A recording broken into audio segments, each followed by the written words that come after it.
Hello friend, good morning. कैसे हैं आप सभी लोग। स्वागत है दोस्तों आप लोगों का आपके अपने चैनल में जिसका नाम है डीआर स्टडी 2.0। तो चलिए दोस्तों शुरू करते हैं।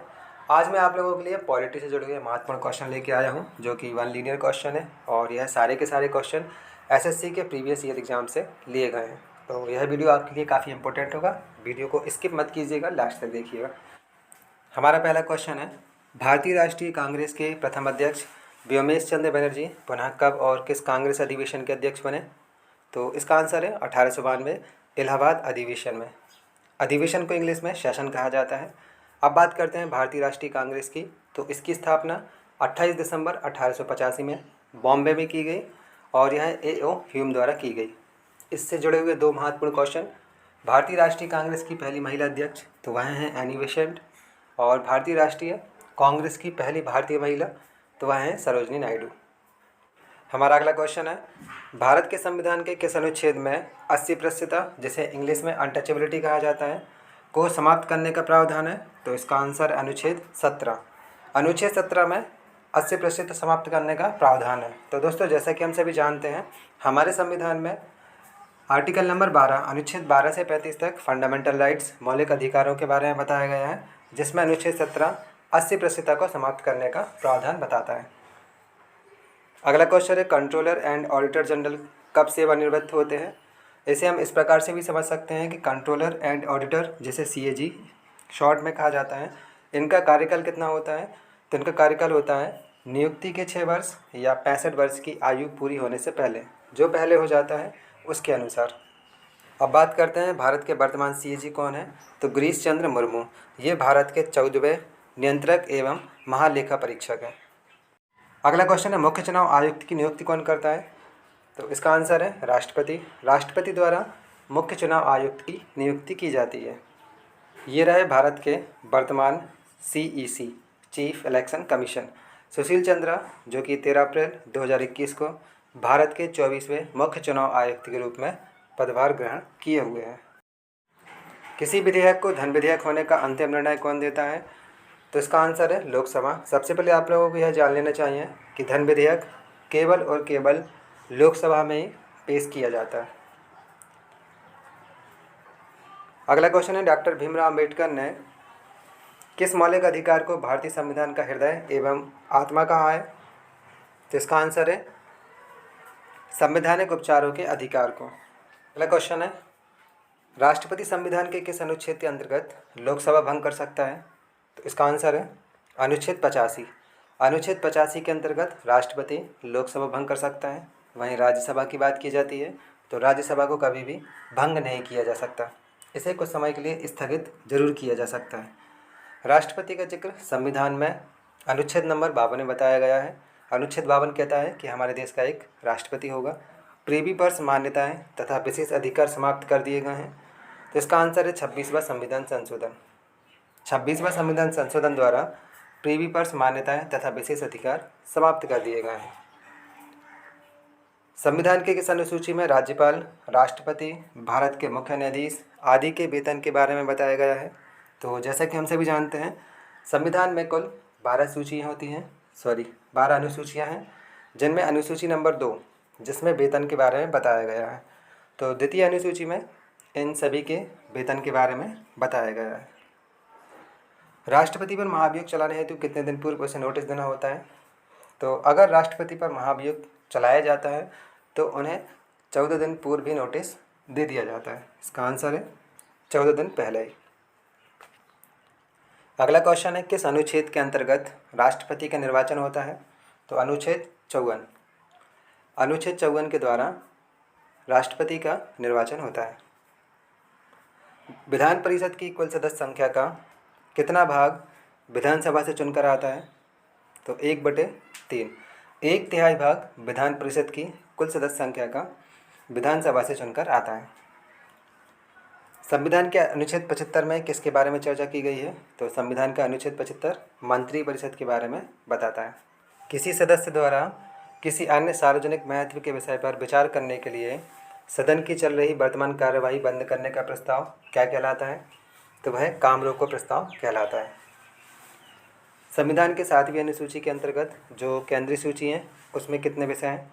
तो सबसे पहले मैं आप लोगों को बता दूं, संविधान की 7वीं अनुसूची संघ से जुड़ी हुई है और इसमें कितने विषय हैं, तो इसमें टोटल 97 विषय हैं, 97।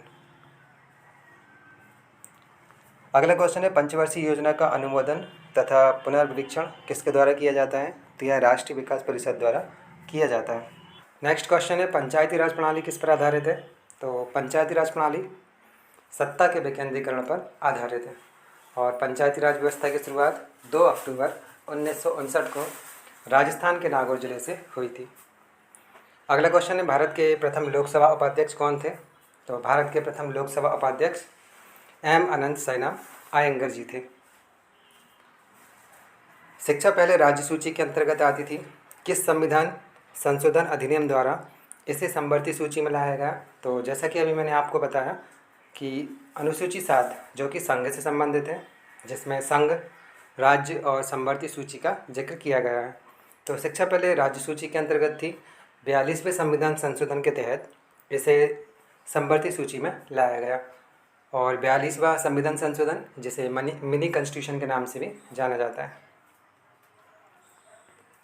अगला क्वेश्चन है, भारतीय संविधान के किस अनुच्छेद में मौलिक कर्तव्यों की चर्चा की गई है, तो इसका आंसर है अनुच्छेद 51A। अनुच्छेद 51A जिसमें फंडामेंटल ड्यूटीज़ का वर्णन किया गया है और फंडामेंटल ड्यूटीज़ जैसे USSR सोवियत संघ रूस से लिया गया है और इसे संविधान के पार्ट 4A में रखा गया है। वहीं पर अगर हम DPSP की बात करते हैं, directive principle of state policy, जो कि आयरलैंड से लिया गया है और इसे पार्ट 4 में रखा गया है और अनुच्छेद 36 से 51 तक इसका वर्णन मिलता है। अगला क्वेश्चन है, संविधान के किस संशोधन द्वारा संपत्ति के अधिकार को मूल अधिकारियों की श्रेणी से निकाल दिया गया है, तो दोस्तों इसका आंसर है हमारा 44वें संशोधन अधिनियम के द्वारा संपत्ति के अधिकार को मूल अधिकार से अलग कर दिया है। क्वेश्चन है, स्वतंत्र भारत में राज्यसभा के प्रथम सभापति कौन थे, तो इसका आंसर है डॉक्टर सर्वपल्ली राधाकृष्णन। डॉक्टर सर्वपल्ली राधाकृष्णन स्वतंत्र भारत के प्रथम सभापति थे। स्वतंत्र भारत के प्रथम लोकसभा अध्यक्ष कौन थे, तो इसका आंसर है गणेश वासुदेव मावलंकर। यह स्वतंत्र भारत के प्रथम लोकसभा अध्यक्ष थे। जम्मू कश्मीर को संविधान के किस अनुच्छेद के अंतर्गत विशेष दर्जा प्राप्त है नहीं था, तो इसका आंसर है अनुच्छेद 370 के अंतर्गत। अनुच्छेद 370 के अंतर्गत जम्मू कश्मीर को संविधान के अनुच्छेद से विशेष दर्जा प्राप्त था, जो कि अब अलग कर दिया गया है। लोकसभा सदस्यों को शपथ कौन ग्रहण कराता है, तो इसका आंसर है राष्ट्रपति अथवा उनके द्वारा अधिकृत व्यक्ति। राष्ट्रपति और उनके द्वारा अधिकृत व्यक्ति लोकसभा के सदस्यों को शपथ ग्रहण करवाते हैं। अप्रत्याशित व्ययों की पूर्ति के लिए भारत की आकस्मिक निधि से कौन सा धन निकाला जा सकता है, तो इसका आंसर है कौन धन निकाल सकता है, तो इसका आंसर राष्ट्रपति। किस सामाजिक बुराई को दूर करने के लिए शारदा एक्ट बनाया गया था, तो ये काफ़ी इंपॉर्टेंट क्वेश्चन है दोस्तों। इसका आंसर है बाल विवाह। बाल विवाह जैसी सामाजिक बुराई को दूर करने के लिए शारदा एक्ट नामक कानून बनाया गया था। संविधान सभा की प्रथम बैठक कब हुई, तो जैसा कि हम सभी जानते हैं 1946 कैबिनेट मिशन के द्वारा ब्रिटिश सरकार से हमको संविधान बनाने की परमिशन मिली थी, जिसकी बैठक 9 दिसंबर 1946 को हुई थी, जिसके अस्थायी अध्यक्ष डॉक्टर सच्चिदानंद सिन्हा जी को बनाया गया था। वहीं 10 दिसंबर 1946 को डॉक्टर राजेंद्र प्रसाद जी को इसका स्थायी अध्यक्ष बनाया गया था। भारत के पहले उप प्रधानमंत्री कौन थे, तो सरदार वल्लभ भाई पटेल, जिन्हें लौह पुरुष के नाम से भी जाना जाता है, ये भारत के पहले उप प्रधानमंत्री थे। भारत में संघ राज्य क्षेत्रों का प्रशासन किसके द्वारा होता है, तो राष्ट्रपति के द्वारा भारत के संघ राज्य क्षेत्रों का प्रशासन होता है। भारतीय संविधान की प्रस्तावना में समाजवादी, धर्मनिरपेक्ष तथा अखंडता शब्दों को किस संशोधन द्वारा जोड़ा गया, ये क्वेश्चन भी काफ़ी इंपॉर्टेंट है दोस्तों। इसका आंसर है 42वां संविधान संशोधन। 42वां संविधान संशोधन जिसमें समाजवादी, धर्मनिरपेक्ष तथा अखंडता इन 3 शब्दों को जोड़ा गया। और एक इम्पॉर्टेंट क्वेश्चन जो कि पेपर में बनता है, प्रस्तावना में अब तक कितने बार संशोधन किया जा चुका है, तो इसका आंसर है 1 बार। अब तक सिर्फ 1 बार प्रस्तावना में संशोधन किया गया है। यदि भारत का राष्ट्रपति त्यागपत्र करना चाहता है तो उसे पद त्याग किसे देना पड़ेगा, तो इसका आंसर है उपराष्ट्रपति। राष्ट्रपति अपना त्यागपत्र उपराष्ट्रपति को और वहीं पर उपराष्ट्रपति अपना त्यागपत्र राष्ट्रपति को देते हैं। भारत के संविधान में अपशिष्ट शक्तियाँ किस में निहित होती है? तो इसका आंसर है संसद, पार्लियामेंट, जिसका उल्लेख अनुच्छेद 79 में किया गया है। इसमें संविधान की अपशिष्ट समस्त शक्तियाँ निहित होती हैं। चलिए चलते हैं अगले क्वेश्चन की तरफ। हमारा अगला क्वेश्चन है, भारतीय संविधान के अंग नीति निर्देशक सिद्धांतों का सोर्स क्या है? नीति निर्देशक सिद्धांत, जिसे DPSP directive principle of state policy कहा जाता है, इसका सोर्स क्या है? तो मतलब इसे कहाँ से लिया गया है? तो इसे आयरलैंड से लिया गया है। जैसे संविधान के पार्ट 4 जो कि 36 से 51 तक इसका उल्लेख मिलता है। संविधान के किस अनुच्छेद में संविधान संशोधन की प्रक्रिया दी गई है? तो इसका आंसर है अनुच्छेद 368। अनुच्छेद 368 में संविधान संशोधन की प्रक्रिया का वर्णन मिलता है। तो दोस्तों आज की वीडियो में इतने ही क्वेश्चन। आप लोगों को यह क्वेश्चन कैसा लगे हमें कमेंट्स में लिख कर जरूर बताइएगा। वीडियो को लाइक कीजिएगा, अधिक से अधिक शेयर कीजिएगा। अगर आप लोग इसी प्रकार के और प्रीवियस ईयर के क्वेश्चन चाहते हैं तो हमें कमेंट्स में बताइएगा। हम आप लोगों के लिए इसी प्रकार की कंटिन्यू एक सीरीज़ चालू करेंगे जो कि आपकी एग्ज़ाम में काफ़ी हेल्पफुल होगी। तो वीडियो देखने के लिए थैंक यू फ्रेंड्स।